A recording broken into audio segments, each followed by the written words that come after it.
Hello and welcome to SPMIS Academy. Today we'll analyze important newspaper articles of 8th October 2024.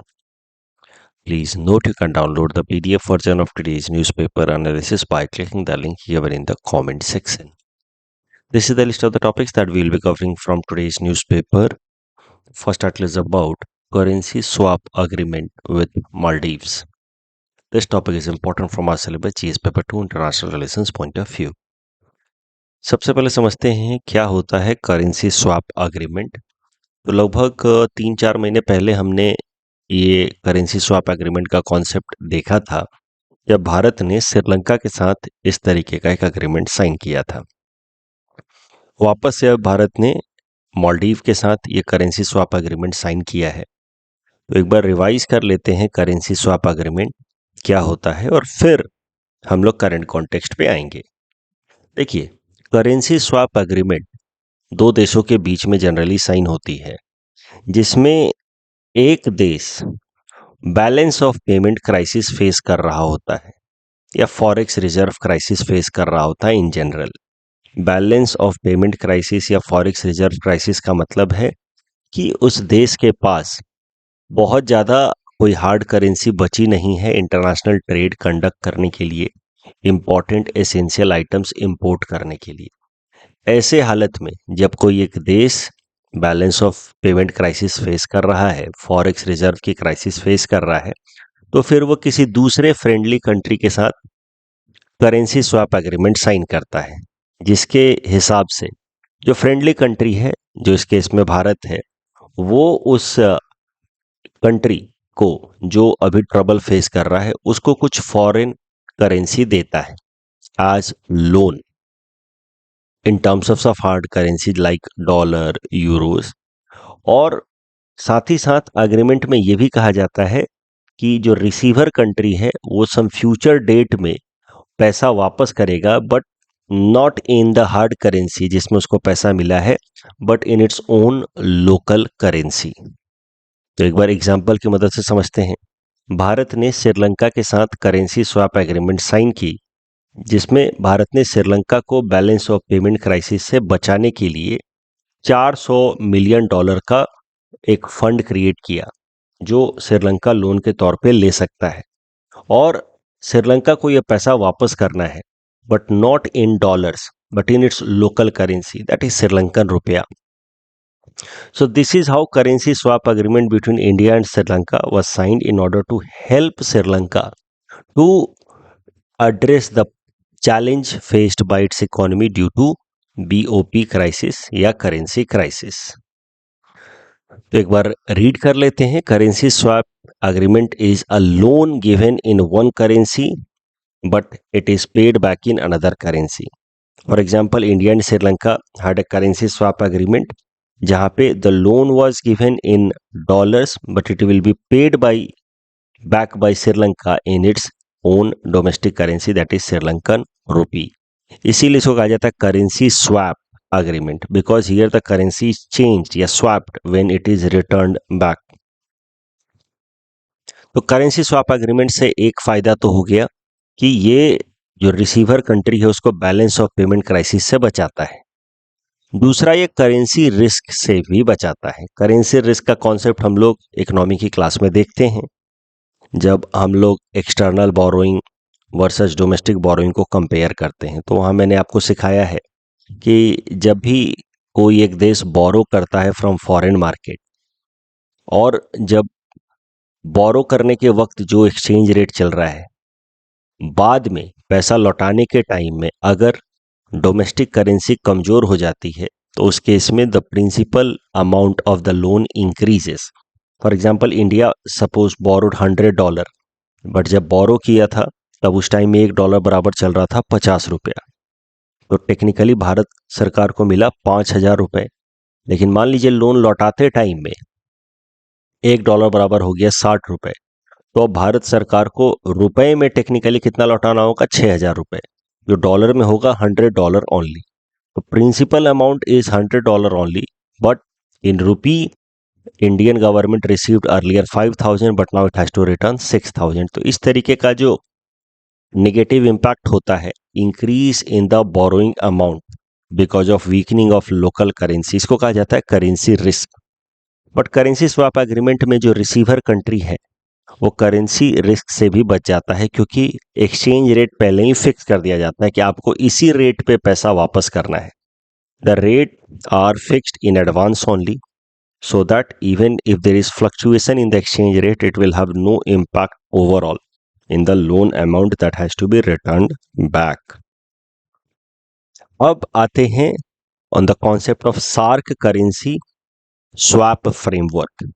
तो देखिए, SAARC देश यानी कि south Asia association for regional cooperation, इसमें जो 8 देश हैं, right from Afghanistan, Pakistan, India, Nepal, Bhutan, Bangladesh and Sri Lanka, Maldives, इनके बीच में एक फ्रेमवर्क इस्टेब्लिश किया गया है जहां एक देश दूसरे देश के साथ करेंसी स्वैप एग्रीमेंट साइन कर सकता है और फिर उसकी मदद कर सकता है टू हेल्प और bail it out from BOP crisis. तो ओवरऑल एक फ्रेमवर्क बनाया गया है सार्क प्लेटफॉर्म पे, करेंसी स्वैप फ्रेमवर्क, जिसके अंतर्गत सार्क कंट्रीज में 2 देश आपस में करेंसी स्वैप एग्रीमेंट साइन करके मदद कर सकते हैं एक दूसरे की। यही currency swap framework of SAARC, इसके अंतर्गत इंडिया ने श्रीलंका के साथ $400 मिलियन का अग्रीमेंट साइन किया था और अब साइन किया है भारत ने मालदीव के साथ under SAARC currency swap framework. उसको देखेंगे करंट न्यूज। तो श्रीलंका के साथ हमने पहले $400 मिलियन का साइन किया था, तो श्रीलंका वाला एग्जाम्पल लेकर के हमने समझा the concept of currency swap agreement. We have also understood कि ये जो करेंसी स्वैप एग्रीमेंट साइन होता है between South Asian countries, it is done under overall a broader framework established at SAARC platform, जिसका नाम है सार्क करेंसी स्वैप फ्रेमवर्क। तो SAARC platform पे मोटा मोटा टर्म्स एंड कंडीशंस फिक्स कर दिए गए हैं कि अगर 2 देश आपस में, सार्क के कंट्रीज आपस में करेंसी स्वैप एग्रीमेंट साइन करते हैं तो क्या क्या टर्म्स एंड कंडीशंस होंगे। उसी फ्रेमवर्क का इस्तेमाल करते हुए 2 सार्क देश आपस में एक करेंसी स्वैप एग्रीमेंट साइन कर सकते हैं। भारत ने पहले श्रीलंका की मदद की by signing a currency swap agreement under overall framework of SAARC currency swap framework. और अब करंट न्यूज ये है कि Maldivian president Mohammed Muizzu is on 5-day visit to India, और भारत के साथ अब मालदीव ने एक $750 मिलियन का करेंसी स्वैप एग्रीमेंट साइन किया है, which will be broken into $400 million plus $350 million. इतना डिटेल में जानने की जरूरत नहीं है, नॉट रिक्वायर्ड। मुद्दा यह है कि मालदीव ने भारत के साथ एक $750 मिलियन का overall currency swap agreement sign किया है, और इस स्वैप एग्रीमेंट को साइन किया गया under overall SAARC currency swap framework. यानी कि सार्क करेंसी स्वैप फ्रेमवर्क में जो टर्म्स कंडीशंस एस्टैब्लिश किए गए हैं उन्हीं का इस्तेमाल करके ये India Maldives currency swap agreement sign हुआ है। This agreement will be available to in 2027। मतलब मालदीव 2027 तक अपनी जरूरत के हिसाब से $750 मिलियन में से पैसा निकालता रहेगा। ऐसा आज ही नहीं $750 मिलियन दे दिया गया है, एक फंड बना दिया है भारत ने, और मालदीव अपनी जरूरत के हिसाब से उसमें से पैसा निकालता रहेगा और भविष्य में उसको लौटाना होगा विद इंटरेस्ट। ये जो अग्रीमेंट साइन हुआ है, that has been sign in order to help Maldives to bail it out from the problem of BOP crisis. Apart from this currency swap agreement, India and Maldives have also signed a document, a vision for comprehensive economic and maritime security partnership. तो कहीं ना कहीं मालदीव अब भारत के साथ संबंध बेहतर करने में लगा हुआ है। हुआ क्या था, जब पिछले साल प्रेसिडेंट मोहम्मद मुइज़ू इलेक्ट होकर के आए थे सितंबर महीने में, उसके बाद से मालदीव लगातार एंटी इंडिया अप्रोच ले रहा था और प्रो चाइना टेंडेंसीज शो कर रहा था राइट सिंस बिगिनिंग। बहुत सारे एंटी इंडिया स्टैंड लिए, प्रो चाइना अप्रोच लिया मालदीव ने जब मोहम्मद मुइज़ू इलेक्ट होकर के आए आज president. For example, Mohammed Muizzu visited China, जहां पे उन्होंने 21 अलग अलग तरीके के इंक्लूडिंग डिफेंस एग्रीमेंट साइन किए। Mohammed Muizzu choose to visit Turkey as his first overseas visit, and Turkey under its current president Erdogan is known for its anti-India stand. जहां जाता है टर्की, उसके प्रेसिडेंट वो भारत को क्रिटिसाइज करते रहते हैं as a country which neglects the rights of its minority community, especially Islamic community. तो टर्की के जो प्रेसिडेंट हैं वो अपने आप को इस्लामिक कम्युनिटी के प्रोटेक्टर की तरह दिखाना चाहते हैं पूरे दुनिया भर में, और वो भारत को हर जगह क्रिटिसाइज करते रहते हैं कि भारत जो है वो इस्लामिक कम्युनिटी के लोगों के ह्यूमन राइट्स को रेस्पेक्ट नहीं करता है। इस तरीके से वो इंडिया का इमेज खराब कर रहे हैं पूरी दुनिया भर में। तो इसी कारण से भारत और टर्की के रिलेशंस थोड़े से खराब हुए हैं। और पहला विजिट मोहम्मद मुइज़ी ने किया टर्की का, फिर उन्होंने चाइना विजिट किया, वहां पे किस तरह के नए नए एग्रीमेंट साइन किए।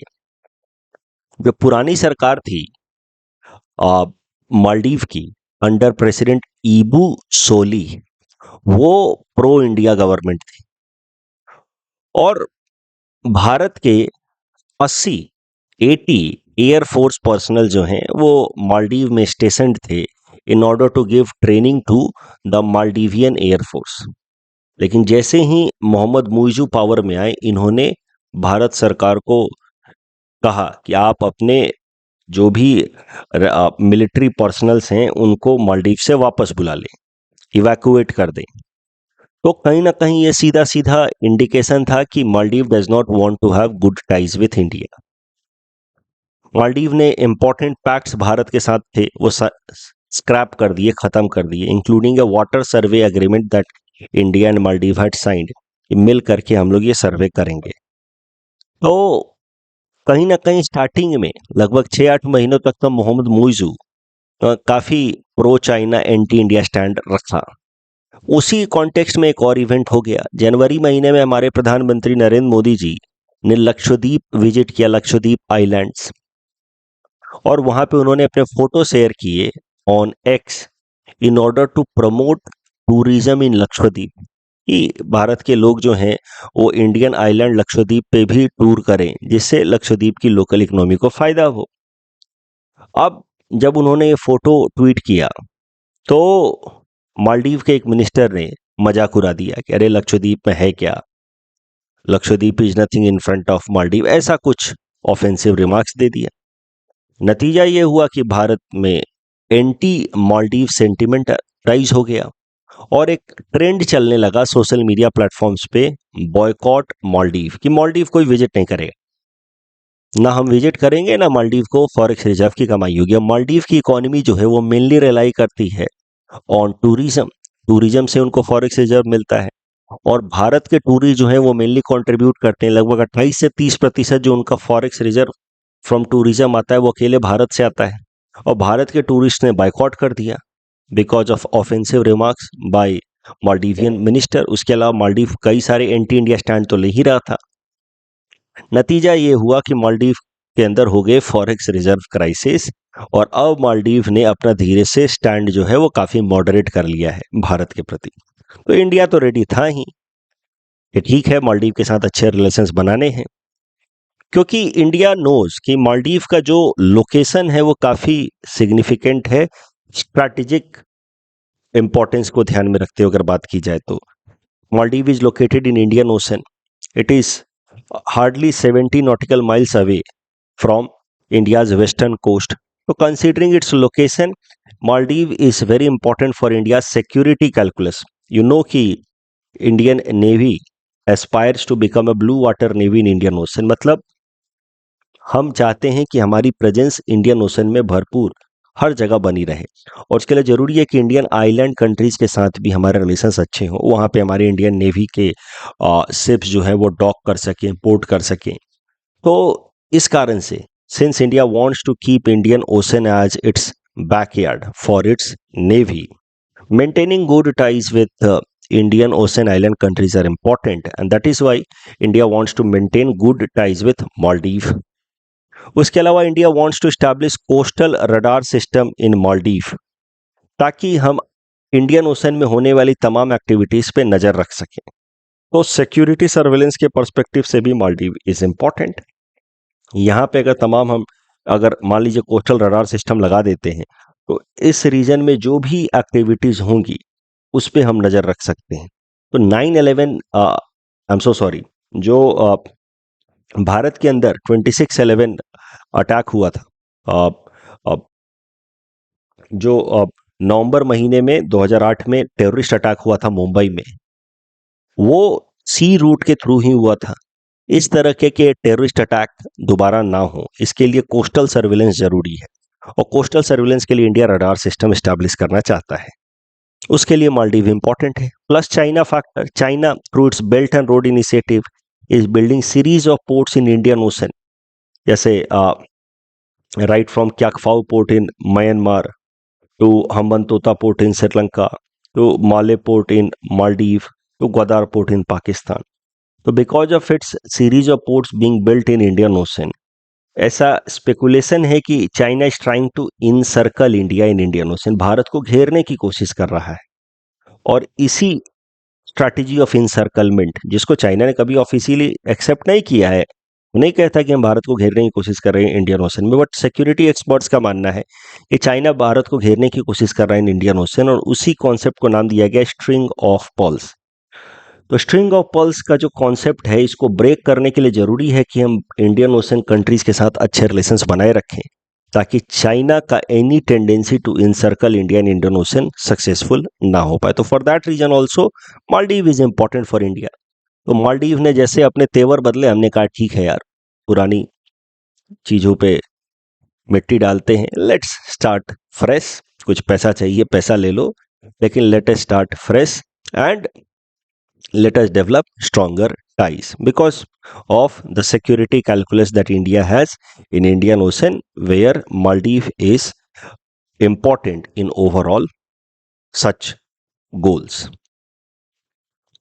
बट सवाल ऐसा भी आ सकता है, यहां तो हमने डिस्कस किया कि why Maldives is important for India, but सवाल ऐसा भी आ सकता है, स्टेटमेंट बेस्ड सवाल, कि Maldives need India more than India needs Maldives. Discuss. तो सिग्निफिकेंस ऑफ मालदीव थोड़ा बहुत आपको बताना है, लेकिन डिटेल में बताना है कि इंडिया का सिग्निफिकेंस फॉर मालदीव क्या है। ठीक है, तो ब्रीफली पहले आप बता दीजिए इंट्रोडक्शन में कि Maldives is located in Indian ocean 70 nautical miles from India's western coast and all, and then discuss कि why Maldives is important for India, and then discuss in detail कि why India is important for Maldives. यहाँ पे मैंने hints दे रखा है, आप पढ़ भी सकते हैं, and then you can attempt the question. The next article is about Nobel Prize in Medicine or Physiology. This topic is important from our syllabus GS paper 3 Science and Technology point of view. देखिए, medicine जिसको Nobel prize in physiology भी कहते हैं, वो दिया गया है to American scientists Victor Ambros and Gary Ruvkun को। नॉर्मली साइंटिस्ट के नाम नहीं पूछते हैं यूपीएससी आईपीएससी वाले प्रीलिम्स में, वो मेनली ये जानना चाहते हैं कि किस चीज की डिस्कवरी के लिए, किस कॉन्सेप्ट के डिस्कवरी के लिए ये प्राइज दिया गया है। तो ज़्यादा इंपॉर्टेंट है, नाम से ज़्यादा इंपॉर्टेंट है कि क्यों ये नोबेल प्राइज इन मेडिसिन मिला। तो इन दोनों साइंटिस्ट को नोबेल प्राइज इन मेडिसिन मिला है for their discovery of the concept of micro RNA. Micro RNA जो है, इसकी डिस्कवरी से हमें पता चला कि कैसे हमारे ऑर्गेनिजम्स डेवलप होते हैं, कैसे हमारे बॉडी के अलग अलग ऑर्गन्स फंक्शन करते हैं। दैट हेल्प्ड, माइक्रो आरएनए की discovery helped in understanding how gene activity happens in our country and how organism develop and functions in our body. तो देखिए, वैसे तो ये एरिया मेरे एक्सपर्टीज का है नहीं, बट जितनी मेरी समझ है उस हिसाब से मैं समझा रहा हूं कि माइक्रो आरएनए है क्या। एक बार देखते हैं। तो देखिए, हमारे बॉडी जो है, तो स्मॉलेस्ट यूनिट जो है वो हमारे बॉडी का, वो है सेल। सेल के अगर अंदर देखा जाए तो होता है न्यूक्लियस। न्यूक्लियस को कहा जाता है power house of the cell also. उस न्यूक्लियस के अंदर होते हैं क्रोमोजोम, ऐसे शेप के होते हैं क्रोमोजोम। अब ये क्रोमोजोम को अगर देखा जाए तो इसमें ऐसे इस तरीके के डबल हेलिकल स्ट्रैंड वाले कॉन्स्टिट्यूएंट्स होते हैं जिनको कहा जाता है डीएनए। इन डीएनए के अंदर होते हैं जेनेटिक कंपोनेंट्स। डीएनए के अंदर होते हैं जेनेटिक कंपोनेंट्स। तो वो सेल के अंदर न्यूक्लियस, न्यूक्लियस के अंदर क्रोमोजोम, क्रोमोजोम के अंदर डीएनए, डीएनए के अंदर जेनेटिक कंपोनेंट्स। जीन सेगमेंट्स, ये एक पूरा का पूरा एक हुआ gene segment, genetic component of DNA. अब होता क्या है कि हमारा जो डीएनए होता है उससे बनता है एक तरीके का कंपोनेंट जिसको हम लोग कहते हैं मैसेंजर आरएनए, एमआरएनए। ये मैसेंजर आरएनए जो है फिर ये जाता है राइबोसोम के पास।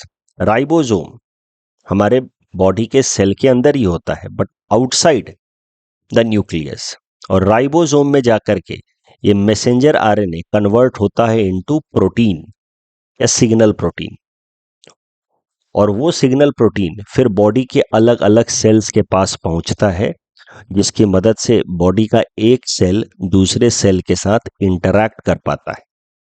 ठीक है, जैसे ये बॉडी का सेल, इसको इंटरैक्ट करना है बॉडी के दूसरे सेल के साथ। जैसे हम दवाइयाँ खाते हैं तो कैसे बॉडी के किसी भी ऑर्गन में कोई बीमारी है, कोई प्रॉब्लम है, कहीं दर्द है, तो वहाँ पे उसका असर दिखने लगता है, because one cell interacts with other, right. तो कैसे इंटरैक्शन होता है वो समझते हैं। तो बॉडी के सेल के अंदर होता है डीएनए, डीएनए से बनता है आरएनए। वो आरएनए को कहा जाता है मैसेंजर आरएनए। वो मैसेंजर आरएनए जो है वो जाता है राइबोसोम के पास। राइबोसोम उसको एक प्रोटीन में कन्वर्ट कर देता है, इसको कहा जाता है सिग्नल प्रोटीन। वही सिग्नल प्रोटीन फिर बॉडी के अलग अलग सेल्स के पास जाता है, और दिस इज हाउ बॉडी का एक cell interact with other cell. और ये जो सिग्नल प्रोटीन है, when it is passed from parents to their offspring, then it helps in transmitting genetic information या hereditary information from parents to their offspring. तो DNA से RNA, RNA से protein, ये RNA से protein बनाने का काम कौन करता है? राइबोसोम। और ये प्रोटीन फिर कम्युनिकेशन का काम करता है। अब क्या है कि apart from this messenger RNA created from DNA, एक और आरएनए हमारे डीएनए से बनता है जिसका नाम है माइक्रो आरएनए।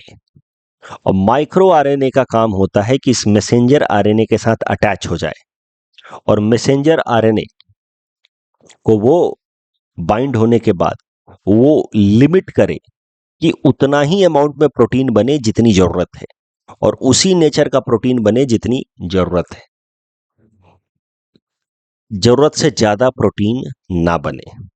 अब चीजों को सिंप्लीफाई करने के लिए मैं बस एक एनालॉजी दे रहा हूं, क्योंकि इससे ज्यादा यहाँ पे समझने की जरूरत मुझे लगता है कि नहीं है, क्योंकि बहुत ज्यादा साइंस डीपर डिटेल में तो जानने की जरूरत नहीं है। And I am trying in my own way, जितना मुझे समझ आया है कि डीएनए जो है, ये समझ लीजिए बॉस है, मास्टर ऑफ द हाउस है, जिसने अपने घर में अपने कुक को ऑर्डर दिया है कि खाना बनाओ, एक पर्टिकुलर टाइप का खाना बनाओ। मैं अपने बाकी दोस्तों को इनवाइट कर रहा हूं। तो बाकी दोस्त कौन हो गए? बाकी सेल्स हो गए दोस्त, और डीएनए उनके लिए मान लीजिए खाना बनवाना चाहता है। तो DNA is the master of the house who has ordered his servants to cook food for his friends, that is other cells. अब मैसेंजर आरएनए जो है वो है खाने की रेसिपी, कि खाना ऐसा ऐसा होना चाहिए। राइबोसोम है किचन जहां खाना बनता है, और सिग्नल प्रोटीन जो है वो है फूड, और माइक्रो आरएनए जो है वो है कुक, कि खाना कैसा बनेगा। तो राइबोसोम है किचन जहां पे सिग्नल प्रोटीन बनता है, सिग्नल प्रोटीन को हमने कह दिया फूड। वही सिग्नल प्रोटीन जो है बाकी सेल्स के पास जाता है, जिसकी मदद से ये सेल बाकी सेल्स के साथ इंटरैक्ट करता है। और माइक्रो आरएनए जो है उसकी जिम्मेदारी होती है कि वो इस तरीके से चीजों को रेगुलेट करे कि उतना ही सिग्नल प्रोटीन बने, उसी टाइप से सिग्नल प्रोटीन बने जैसा उसको बनना चाहिए, ना ज्यादा ना कम।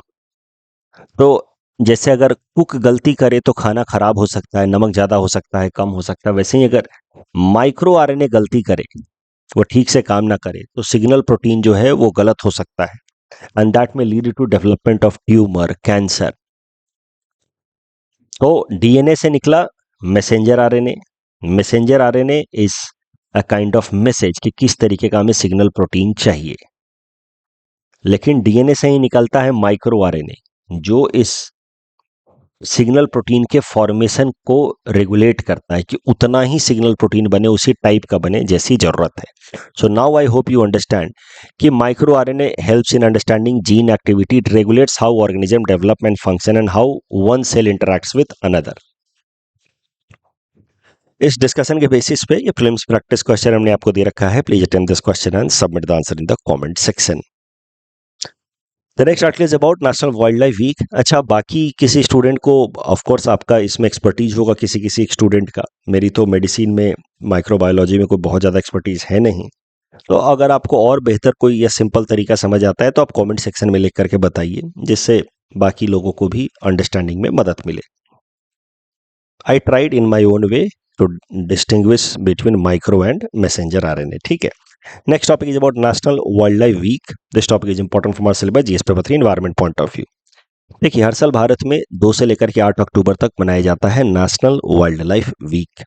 ये वीक मनाया जाता है ताकि भारत के अंदर फ्लोरा और फौनास को कंजर्व किया जा सके। साल 2024 के लिए जो नेशनल वाइल्ड लाइफ वीक है उसका थीम है wild life conservation through coexistence. Theme prelims perspective से इंपॉर्टेंट होता है, पूछा जा सकता है। नेशनल वाइल्ड लाइफ वीक की बात की जाए तो Indian board of wild life was constituted and then the idea of wildlife week was conceptualized in 1952 to raise awareness about protection of wildlife of India. Initially जब Indian board of wild life बनाया गया तो बात हुई कि wild life week बनाया जाएगा, लेकिन 1955 में वाइल्ड लाइफ डे मनाने से शुरुआत हुई। 1955 में, 1956 में 2 साल वाइल्ड लाइफ डे मनाया गया। फिर 1957 से फैसला हुआ कि no we will be celebrating wild life week only. तो Indian board of wild life 1952 में बना। फिर wild life conservation and awareness के लिए 1955 में वाइल्ड लाइफ डे मनाना शुरू किया गया, जिसको अपग्रेड कर दिया गया इनटू वाइल्ड लाइफ वीक इन 1957।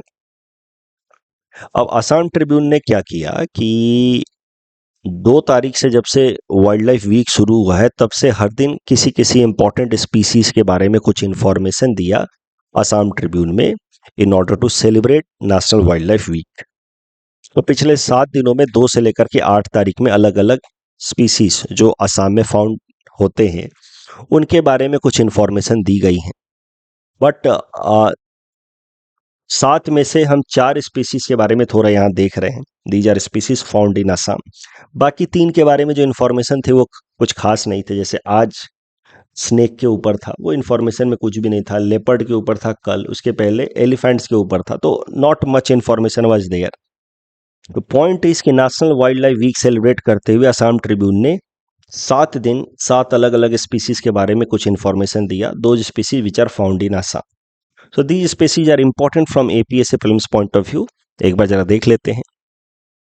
Bengal florican critically endangered bustard bird है। ये ग्रासलैंड का इंडिकेटर स्पीसीज है। असम के अंदर अगर बात की जाए तो found in Kaziranga, Manas, Orang, Dibru Saikhowa. Pygmy hog के बारे में तो हाल फिलहाल में हमने देखा ही था, ये भी क्रिटिकली इंडेंजर्ड है। इंडियन